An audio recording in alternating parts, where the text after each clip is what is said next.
咽喉肿痛不舒服，记好简单一招：消肿止痛利咽。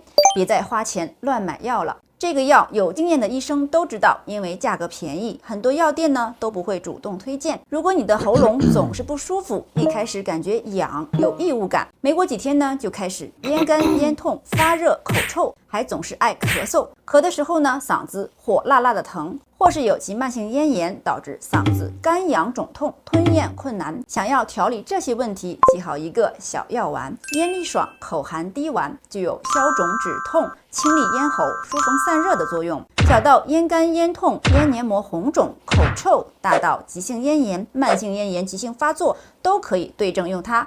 以天然的艾纳香、艾片为主要成分，大人小孩都能用，成分干净，每次取1到2粒含在嘴中呢，药丸化了直接咽下去就可以了。另外呢，咽炎发作期间呢，我们要少清嗓子、少说话，避免加重咽黏膜的损伤。您学会了吗？